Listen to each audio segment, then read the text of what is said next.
आप ये न्यूज देखिए, बेंगलोर, चेन्नई, मुंबई, लखनऊ, यहाँ के रेस्टोरेंट को कुकिंग के लिए एलपीजी गैस नहीं मिल रहा है। इनफैक्ट मुंबई में तो 20% रेस्टोरेंट ऑलरेडी बंद हो चुके हैं और अगर ऐसा ही चलता रहा तो बहुत जल्द मुंबई में 50% रेस्टोरेंट भी बंद हो जाएंगे। ऐसा ही सिमिलर केस बेंगलोर में भी है, जहां पर बहुत सारे रेस्टोरेंट बंद हो चुके हैं। Similar is the case in Lucknow and they are thinking of using wood and coal for cooking. पूरी कंट्री में एलपीजी शॉर्टेज वाली सिचुएशन चल रही है। सोशल मीडिया पे तो हर जगह एलपीजी शॉर्टेज से रिलेटेड बहुत सारी न्यूज सुनने को मिल रही है। कुछ लोगों का मानना तो ये भी है कि अगर ऐसा ही चलता रहा तो डोमेस्टिक यूज के लिए भी गैस मिलना बहुत मुश्किल हो जाएगा। मगर ऐसा हुआ क्यों? क्योंकि कुछ दिन पहले तो गवर्नमेंट ने कहा कि इंडिया में सब कुछ ठीक चल रहा है, इंडिया के पास 70 डेज का क्रूड ऑयल का रिजर्व मौजूद है। फिर आखिर ऐसा क्या हो गया कि देश भर में एलपीजी का शॉर्टेज होने लग गया? अब क्या लोगों को ब्लैक मार्केट में गैस खरीदने के लिए डबल पैसा देना पड़ेगा? अब क्योंकि हर जगह गैस सिलेंडर को लेकर शॉर्टेज वाली न्यूज फैल रही है, तो हमने सोचा क्यों ना एक वीडियो बना के प्रॉपर रीजन के साथ में आपको ये बताया जाए कि देश भर में ऐसी सिचुएशन हुई क्यों। देखिए, ये जो पैनिक क्रिएट हुआ है ये गवर्नमेंट के ये नोटिफिकेशन आने के बाद क्रिएट हुआ है। Government has passed an order dated 9th of March 2026, जहां पर उन्होंने अलग अलग कैटेगरी क्रिएट कर दिया है एलपीजी कंजम्पशन को लेकर। अब आगे से इन कैटेगरीज को गैस का सप्लाई इनकी कैटेगरी के कंजम्पशन के हिसाब से ही मिलेगा। सबसे पहली कैटेगरी में गवर्नमेंट ने हाउस होल्ड को रखा है, जहां पर आपके लास्ट 6 मंथ के एवरेज कंजम्पशन का 100% सप्लाई आपको दिया जाएगा। फोर्थ कैटेगरी में अगर आप देखते हो तो कमर्शियल कुकिंग को रखा गया है, जहां पर एवरेज कंजम्पशन का ओनली 80% सप्लाई किया जाएगा, but all these are subject to availability. अब अगर रेस्टोरेंट की बात की जाए तो वो डोमेस्टिक सिलेंडर यूज नहीं करते, बल्कि उसकी जगह कमर्शियल सिलेंडर यूज करते हैं, जो कि वेट में 19 to 47 केजी तक का होता है। वहीं पर डोमेस्टिक सिलेंडर 14.2 केजी का होता है। अब अगर रेस्टोरेंट की बात सुनी जाए तो इनका कहना ऐसा है कि जो इनको 80% प्रॉमिस किया गया है वो सप्लाई भी इन्हें नहीं मिल रही। हद तो तब हो गई जब लखनऊ जैसी सिटी में डोमेस्टिक सिलेंडर को लेके 5 से 7 दिन का वेटिंग पीरियड चल रहा है। जो मैंने चार्ट आपको ऊपर दिखाया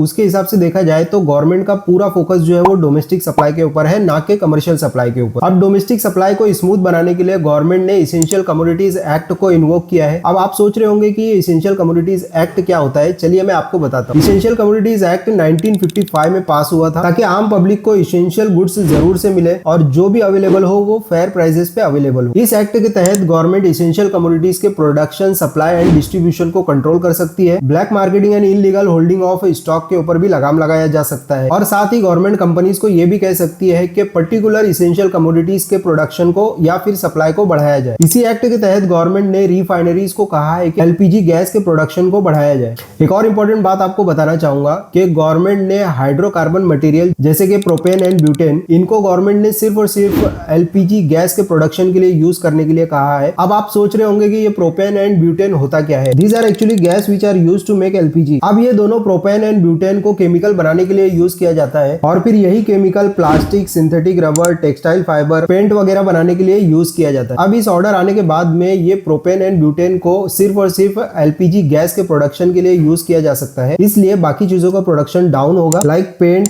टायर, प्लास्टिक एक्सेट्रा। अब यहाँ तक तो ठीक है, लेकिन सर हमें इसके पीछे का एक्चुअल रीजन बताइए कि रेस्टोरेंट को एलपीजी गैस क्यों नहीं मिल पा रहा है। तो देखिए, इसके पीछे 2 बड़े रीजन है। अब ये 2 बड़े रीजन को बताने से पहले आपको क्लियर करना चाहूंगा कि ईरान, यूएस एंड इजराइल के वॉर की वजह से ईरान ने स्ट्रेट ऑफ हॉर्मोज को ब्लॉक कर दिया है। अब जब स्ट्रेट ऑफ हॉर्मोज ब्लॉक हुआ है तो वहां से आने वाले क्रूड ऑयल के शिपमेंट को भी ब्लॉक कर दिया गया है, तो क्रूड ऑयल का शिपमेंट भी ब्लॉक हो गया है। देखिए, इंडिया में जितना भी एलपीजी गैस का रिक्वायरमेंट है उसका सिर्फ और सिर्फ 40% इंडिया में बनता है, बाकी 60% हमें इंडिया के बाहर से इंपोर्ट करना पड़ता है। तो आपके माइंड में ये क्वेश्चन आ रहा होगा कि सर एलपीजी गैस तो क्रूड ऑयल से ही बनता है, तो जब क्रूड ऑयल हम इंडिया में मंगा ही चुके हैं तो हम 100% प्रोडक्शन क्यों नहीं कर सकते। कंपनीज अगर 100% एलपीजी का प्रोडक्शन इंडिया में करे तो वो कंपनी लॉस में आ जाएगी, क्योंकि इन कंपनीज को एलपीजी गैस की सप्लाई कॉस्ट प्राइस से भी कम में करना पड़ता है और बाकी का जो डिफरेंस होता है वो अमाउंट इनको सब्सिडी के रूप में गवर्नमेंट देती है और ये सब्सिडी कंपनी को कब क्रेडिट होगा इसकी भी कोई गारंटी नहीं है। इसलिए कंपनीज क्रूड ऑयल से पेट्रोकेमिकल प्रोडक्ट बनाने के ऊपर ज्यादा ध्यान देती है। यही वजह है कि हमें एलपीजी गैस के रिक्वायरमेंट का 60% तो सिर्फ बाहर से इंपोर्ट करना पड़ता है। ये तो मैंने आपको पहला रीजन बताया। रीजन नंबर 2 तो इससे भी ज्यादा चौंका देने वाला है।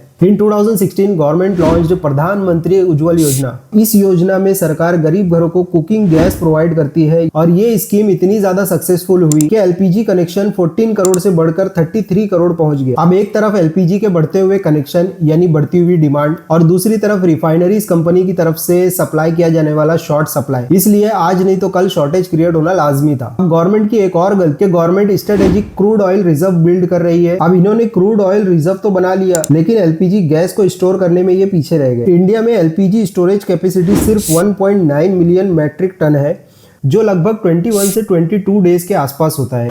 अब इसमें से 12 से 15 दिन तो निकल गए, अब हाथ में बचते हैं सिर्फ 7 से 10 दिन। इसलिए गवर्नमेंट ने इन रिफाइनरीज को ऑर्डर दिया है कि वो अपनी प्रोडक्शन कैपेसिटी का, जैसे कि मैंने आपको पहले बताया प्रोडक्शन कैपेसिटी इनकी 40% थी, तो प्रोडक्शन कैपेसिटी का 10% यानी 40 का 10% 4, टोटल 44% ये एलपीजी का सप्लाई करेंगे। लेकिन अगर 100% रिक्वायरमेंट में से 44% माइनस भी किया जाए तो 56% अभी भी गवर्नमेंट को बाहर से इंपोर्ट करके ही फुलफिल करना पड़ेगा। एक गुड न्यूज तो ये है कि इंडिया का पास्ट में ईरान के साथ में काफी अच्छा रिलेशन रहा है, इसीलिए ईरान ने 2 इंडियन फ्लैग्ड एलपीजी कैरियर को स्ट्रेट ऑफ हॉर्मुज से पास होने के लिए अलाउ कर दिया है। अब अगर ये 2 कैरियर इंडियन बॉर्डर पे आ जाते हैं तो ये पैनिक कुछ दिनों के लिए आगे टल जाएगा। इन सभी के बारे में आपकी क्या राय है? आप इस शॉर्टेज को लेके क्या सोचते हैं? अपनी राय हमें कमेंट सेक्शन में जरूर बताएं। मिलते हैं अगली वीडियो में, तब तक के लिए अपना ख्याल रखें। Thank you and have a nice day.